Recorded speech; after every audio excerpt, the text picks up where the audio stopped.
For over half a century, Canada has been a world leader in the production, use, and development of life-saving medical isotopes. The world is counting on Canada to expand this leadership role to support the diagnosis and treatment of cancer, ensuring medical equipment is safe for use, and to tackle some of our greatest challenges in health sciences. Welcome to the Canadian Nuclear Isotope Council's Isotopes for Hope podcast with your host, James Sconiak, Chair of the CNIC. In this series, we interview Canadian leaders who are making a difference every day. We hope you enjoy this episode of the Isotopes for Hope podcast. Welcome, everybody, to this edition of the Isotopes for Hope podcast. I'm James Sconiak, and it's a real honor today to have Mayor Ian Boddy, the Mayor of Owen Sound, join us. We're going to talk today about, from a municipal and regional leadership perspective, why isotopes are such a strategic opportunity for not only province of Ontario and many communities, large and small, but for Canada in the world. And I really want to thank Mayor Boddy for joining us today. Thanks for being here, Ian.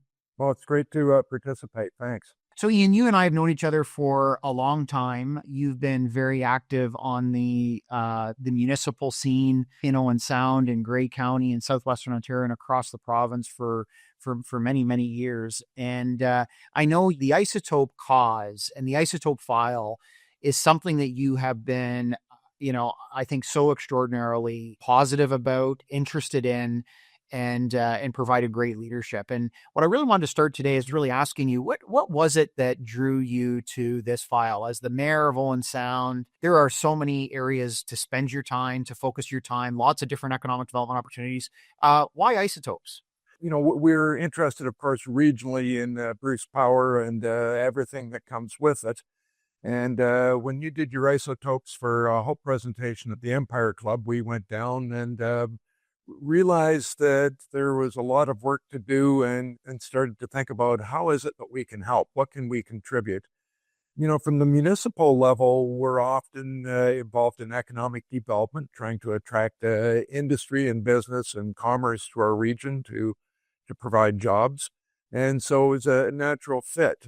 We talked to different ministers at the provincial level and thought there's a way of collaborating and putting all this together and benefiting our region economically, thinking about having a regional health center that provides cancer care here at Bright Shores Health Services in Owen Sound, covering the whole Grey Bruce region, thinking about the rural healthcare facility down in Goderich, and how can we benefit our region, basically a rural region, with this opportunity and help build out the isotope industry in Canada in a different way and be able to help. And Ian, one of the vehicles that you were instrumental in putting together was the Southwestern Ontario Isotope Coalition. I'm honored to co-chair that along with yourself, Councillor Solomon from the Saugeen Ojibwe Nation, and Jess Linthorne from the Nuclear Innovation Institute. Can you talk a little bit about the Isotope Coalition? I know you've really traveled the entire Southwest. You've had meetings at Roma and AMO and a whole series of delegations promoting this cause. Can you really just talk about what drove the creation of the Southwestern Ontario Isotope Coalition and really what its focus is?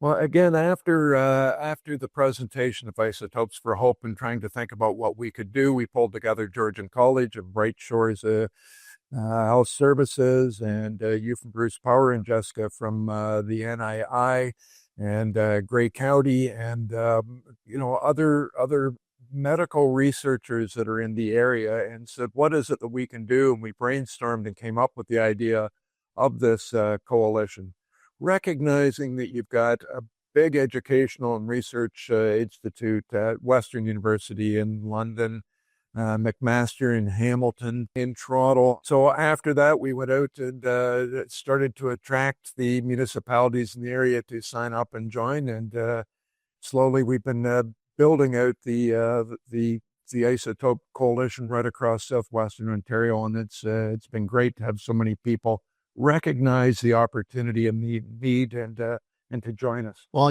I think it's just a great success story, and your leadership. I remember those early days was really instrumental. And when we talk Southwestern Ontario, it is a really large region, isn't it, Ian? It goes as far southwest as Windsor, to Hamilton, and as you noted, right up to the beautiful Bruce Peninsula, including Owen Sound and Grey, Bruce, and Huron counties, and the Saugeen Ojibwe Nation traditional territory. One of the things I think you would offer a unique perspective on is access to cancer care.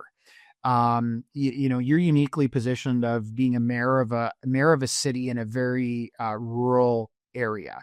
Owen Sound is really a regional hub in many ways for healthcare in Grey and Bruce counties. Can you talk about sort of access to cancer care for people that live in your city, and really some of the challenges that they face being in a rural area, and how we think isotopes over the longer term and this broader strategy may also present an opportunity for folks in rural areas? So yeah, our regional hospital, I think, is a member of 5 smaller hospitals, but this one's the regional hospital that will have more surgeries, etc. Right now, we have a cancer treatment, chemotherapy cancer treatment. We don't have radiation just yet. So Grey Bruce is approximately 180,000 people spread out over, rural farm area. Being able to come here to get chemotherapy is really important. But when it comes to radiation, they might have to go to Barrie, they might have to go to Hamilton, they might have to go to London or Toronto. Right. And that becomes a barrier. So if you think of a mother that gets cancer that maybe has a job and can't leave that job because she's providing for the family, or has kids at home and dad's going to work to provide for the family, it's really difficult for them to travel for daily treatment, radiation treatment, etc., in those areas. In a lot of cases, they don't go because of that transportation and logistics barrier. So if we can use this to get more treatment, radiation treatment, etc., for rural Ontario, it would be really important. And then to add the isotope treatment as that builds out for rural residents. We're as important in this province as there in downtown Toronto, of course. We're all residents and citizens of our province and of our country. And right now, we all want to show a lot of pride in our country. And this is it's an opportunity to provide those treatments for rural people and try and build on our opportunities. Well, Ian, I think that's a great vision, and you're certainly right about the dynamic and national pride. I think recent events. I just got back from Washington last night. Recent events have I think caused us all appropriately to really reflect on why we're proud to be Canadian. And if we look back at Canada's historic role, as you mentioned, in the production of medical isotopes as a world player, I think this is one of those great Canadian pride and success stories that people are counting on us to continue to lead on. I think you made a really good point in terms of rural residents, whether they live in where you live in Owen Sound or where I live in Port Elgin, having access to that care. And quite recently, it was very exciting news. And I know you were an advocate for this, for the province of Ontario approving the use of Pluvicto, which uses lutetium that is produced in the Southwestern Ontario at Bruce Power. And Pluvicto is used very effectively to treat prostate cancer. And the first administration of Pluvicto was at a hospital in London. But most importantly, a resident from Dundalk, Ontario, right in our backyard, was the first patient to receive that. So I think there's a combination here of healthcare close to home, and then when there are cases where people have to travel out of region, that they're getting a treatment that may be less burdensome on travel. We can certainly tackle that from a number of perspectives. But I think your point is really well taken, and that is that we still do have a tremendous amount of inequality across Canada for people that live in rural and northern areas in terms of access to that care. So, I really like that there's both an economic development vision here in terms of the Southwest Isotope Coalition, but also a vision of bringing more healthcare and better services close to home. Ian, I know that beyond your role as the mayor of Owen Sound, you have been very actively engaged in economic development broadly, and I know you're watching very closely the current dynamics around trade with the U.S. and some of these broader economic issues facing our province and by extension your city. How do you think isotopes can fit into a strategic economic development strategy for not just the Southwest, but for the province of Ontario? Well, James, I'm a sailor, and one of the rules of sailing, no matter how hard how choppy the water is, the horizon is always calm. So you always keep your eye on the horizon. The current trade issues at some point will settle out, and you've always got to be looking at that horizon and where we need to get to. And isotopes is a new industry, a new product, not totally new, but the opportunity to expand and really make it so much bigger and so much easier for everyone to get treatment is we're kind of at ground zero that we're building on it. And so I think isotopes is just huge for Canada, huge for our region, and will be something that will really benefit the world for years to come. Once we get through these hiccups. Certainly there is a need around the world for isotopes. We've got great opportunities because of the CANDU reactor to produce them, and great opportunities that I think the world will want. And it's an opportunity really to look at a product and say, you need this in the United States, you need this around the world. And putting up barriers for these types of things is an example of, why it isn't a good idea, I think. So I think this is a perfect product to be looking at in these times. Well, you make a great point, and clearly the focus is on that Canada-U.S. relationship, as you had noted, and we also know that the greatest demand for radiopharmaceuticals in the world is the United States, and as you pointed out, the United States does not have the capability to produce isotopes at the kind of scale that we do here in Canada, and that's why we work together.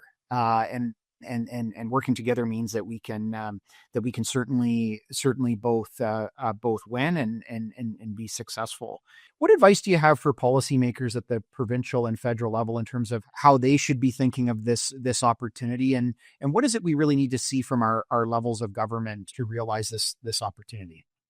Well, I've had the opportunity to have a quick talk with Minister Lecce and Associate Minister, I think, of Energy and Electrification, Sam Oosterhoff, and they need to keep doing what they're doing. They get the big picture. They're looking at that horizon. They're looking long term, and if we're ever going to get to net zero, we need electrification. We need ways to store it, and we need to find those things like isotopes and maybe other things that spin off of and contribute to that the production of electricity through nuclear power.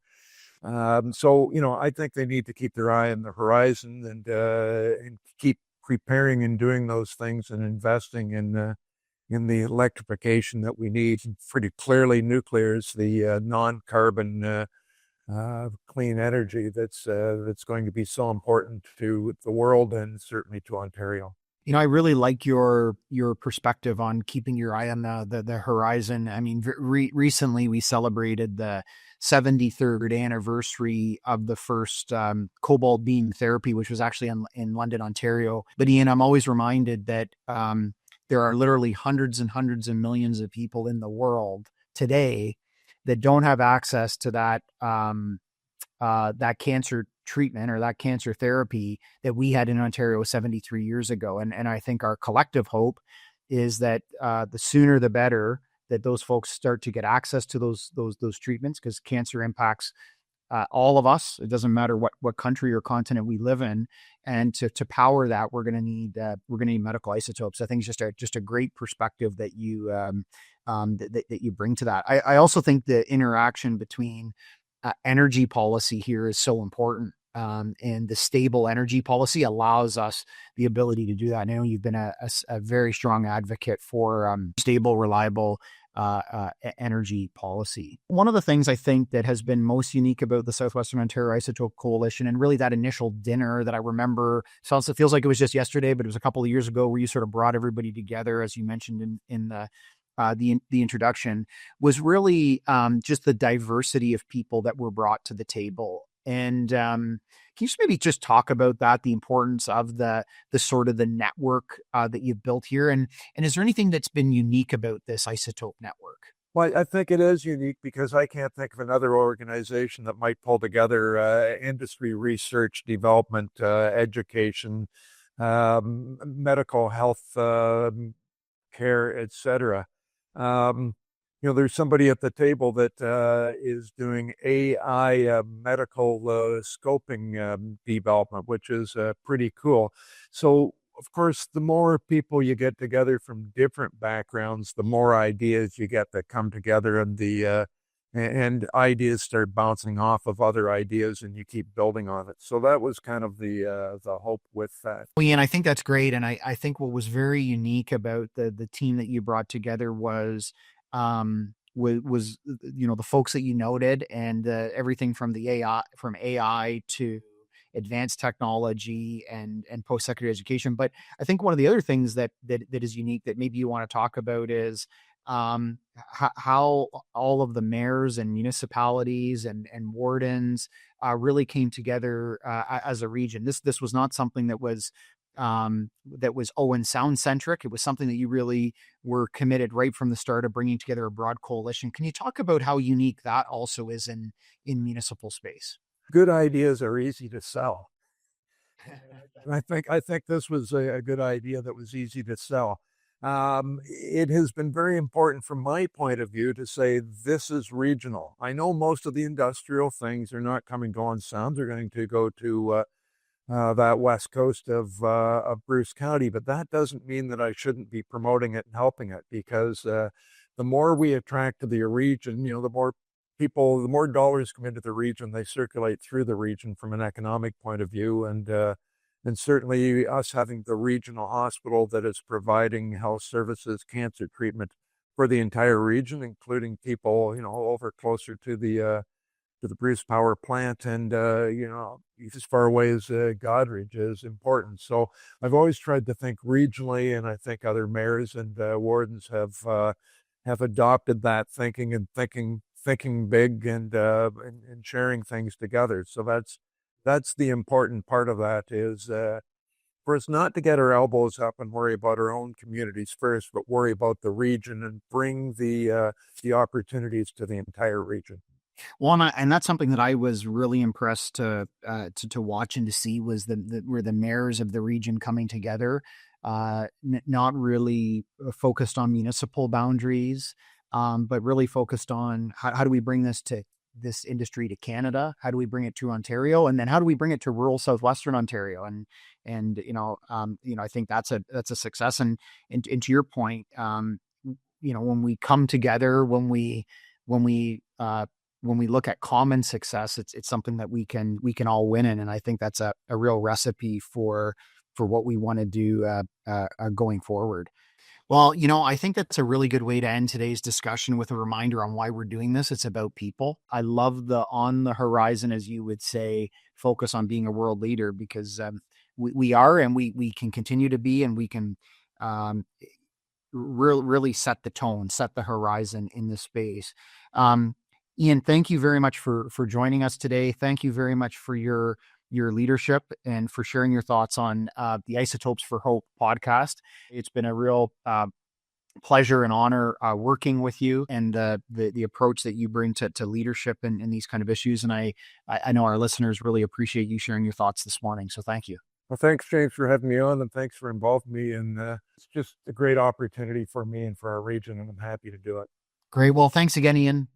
So I want to welcome everybody to the second guest we have today on our Isotopes for Hope podcast, and welcome Mayor Adrian Foster, who's currently serving his fourth term as the mayor of the municipality of Clarington. I know to many of our listeners, Mayor Foster is a name that you will hear very regularly. through a lot of leadership at the municipal level, the work that he does in his community across Durham region. But what I would also like to note in particular is the work that he has done across Canada's nuclear industry and really on the global scale. And in addition to being the mayor of a very prosperous and critical municipality to the nuclear sector and the medical isotope sector in Canada and the world, he has also played an absolutely important role in really the growth of the nuclear industry. And I first had the opportunity to meet Mayor Foster during a time where nuclear was not undergoing the growth that it is now. And in large part, I credit leaders like Mayor Foster for doing the hard work many, many, many years ago that established the policy certainty and the support that our nuclear industry not only needs in Ontario, but as it ties to today's topic, the success of that nuclear industry really is ties to our global leadership in medical isotopes. So I want to welcome Mayor Foster, and thank you very much for joining us. Yeah, James, thank you. I think we need to end that. Given that introduction, that's the peak for me of this. It's only downhill from here. Yeah.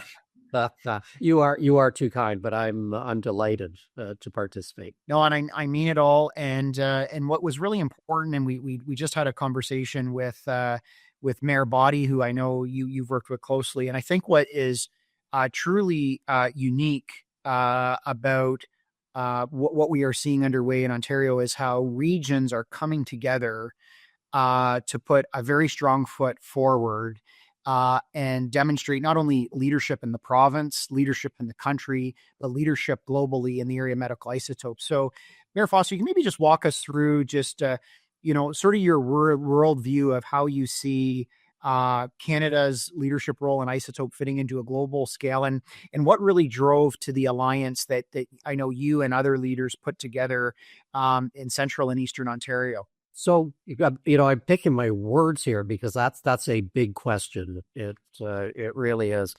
Part of with CANAC, the association, part of the work that we are doing is internationally focused, and to suggest that the world is looking at what's going on in Canada is entirely accurate on a number of levels.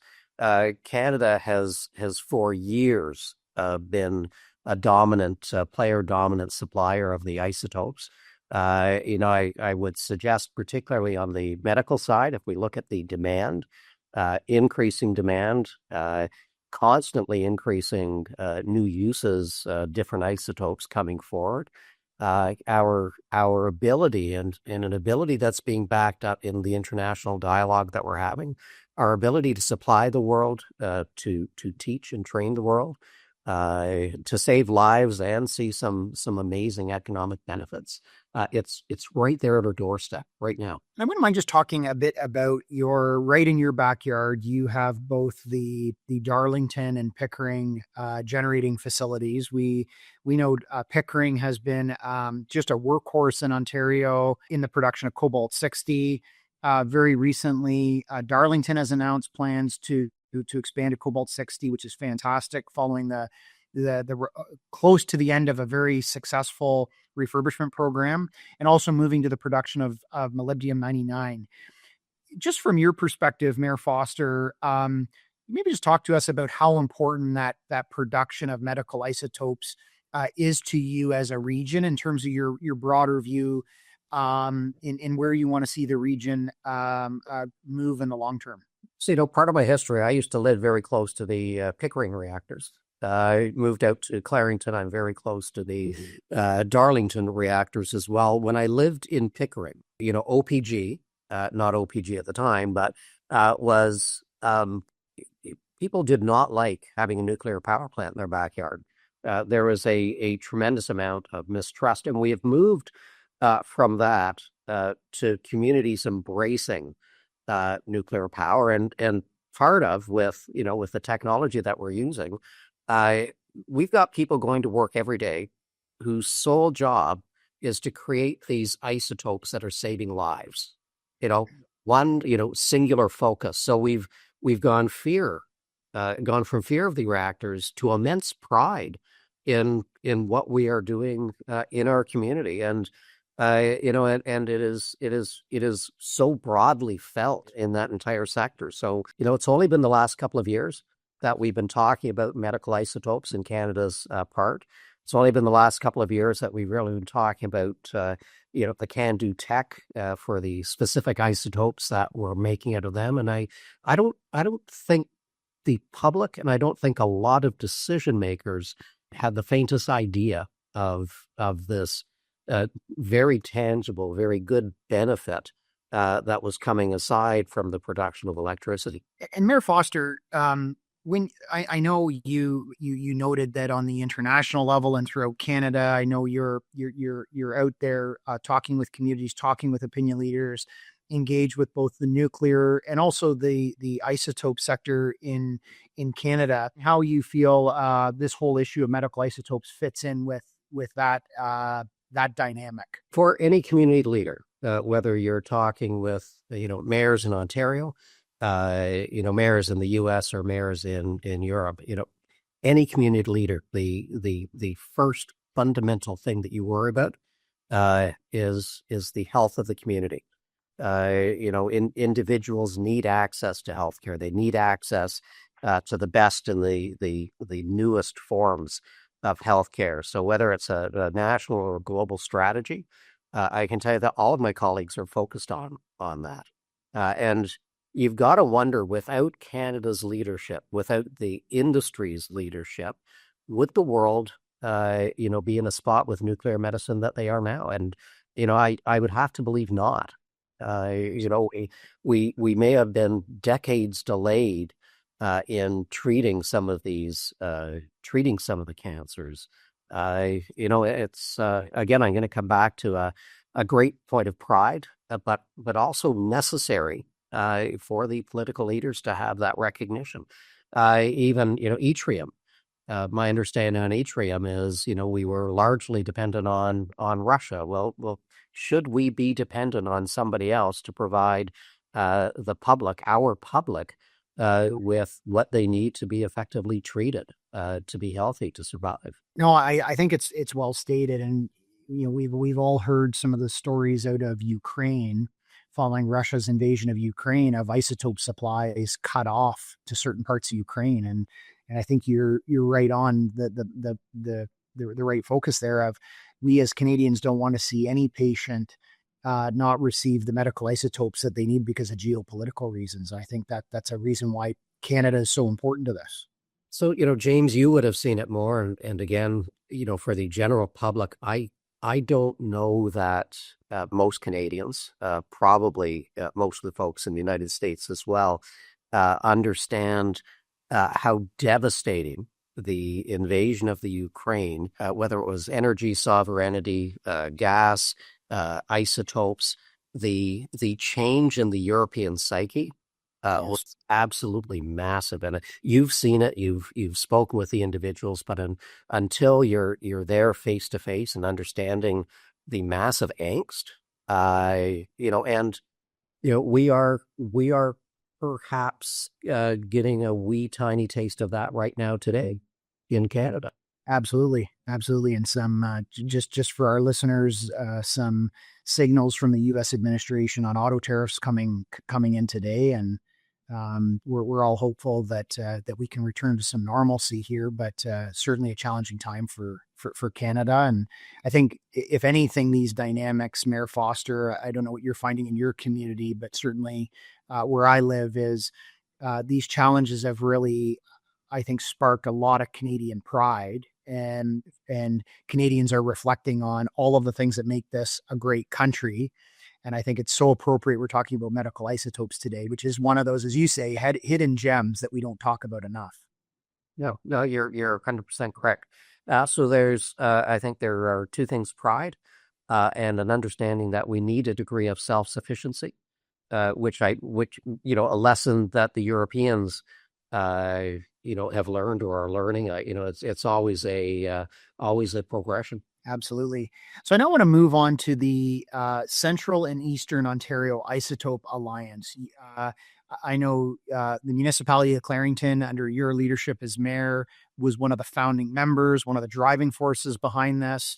I know some of the other individuals, a lot of real passionate individuals in that region, great Canadians in their own right, really came together to put this alliance together. Can you tell us a little bit more about the alliance and what you hope to achieve with it? So the alliance made sense for Clarington and tied in with the work that I do with the Canadian Association of Nuclear Host Communities, in that we are now producing isotopes, fairly new to us. And the discussion and dialogue, the question was bringing everyone together to understand the industry, understand the end users, what they need, things that are working well, things that are perhaps not working well. So we're very much in a foundational phase where we're bringing the parties together, going to start having those discussions, that dialogue, and out of that, I think we're going to find out what the opportunities are.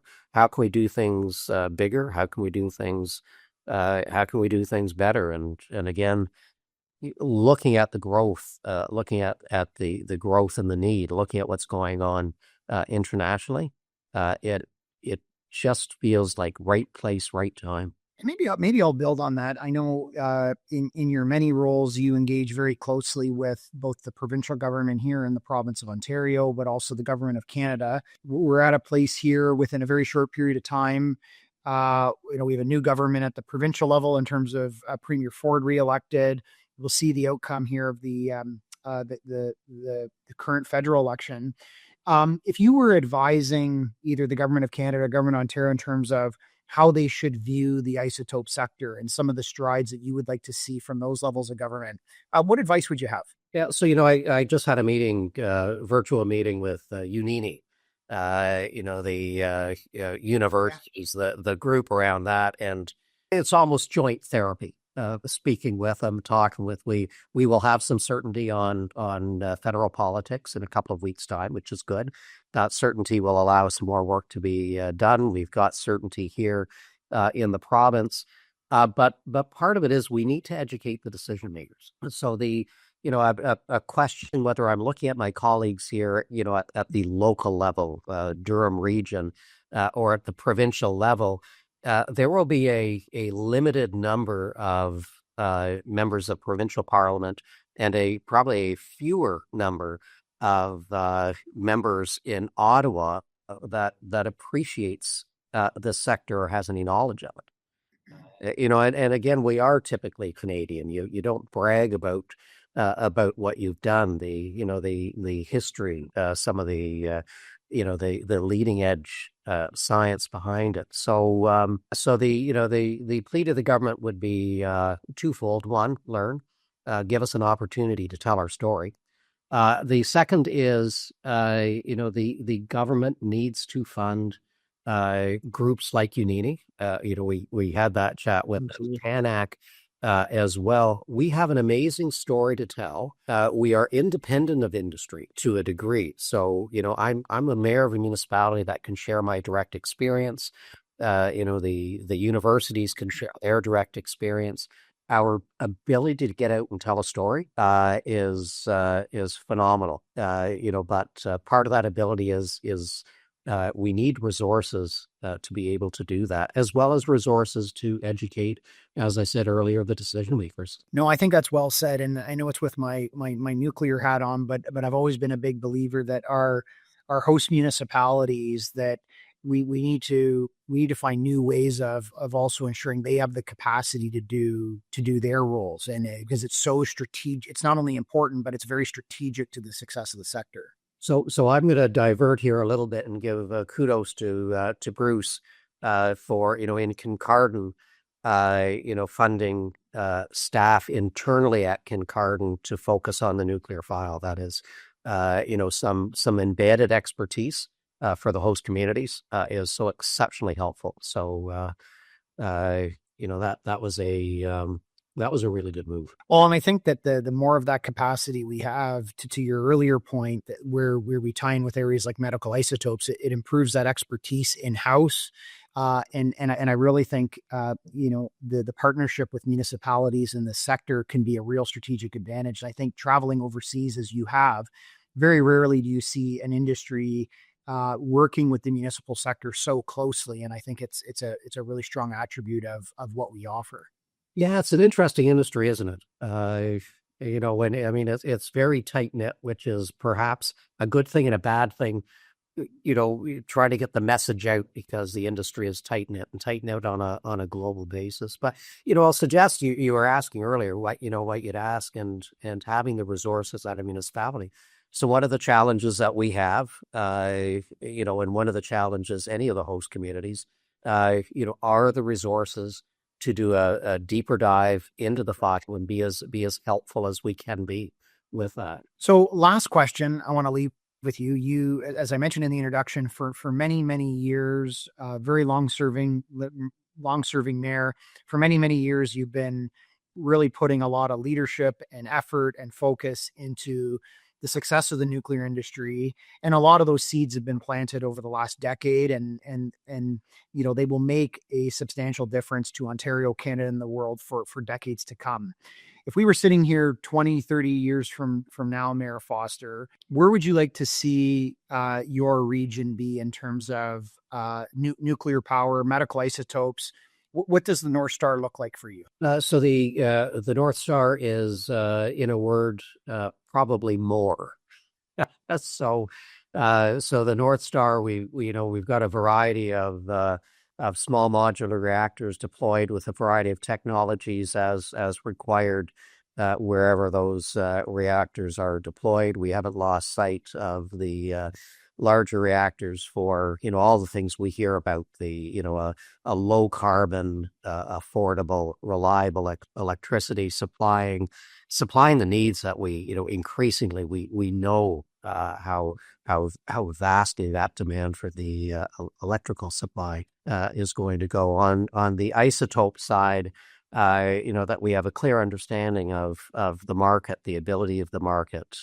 We're bringing more product for the short-lived isotopes, the ability to get these things to where they need to be in sometimes very short periods of time.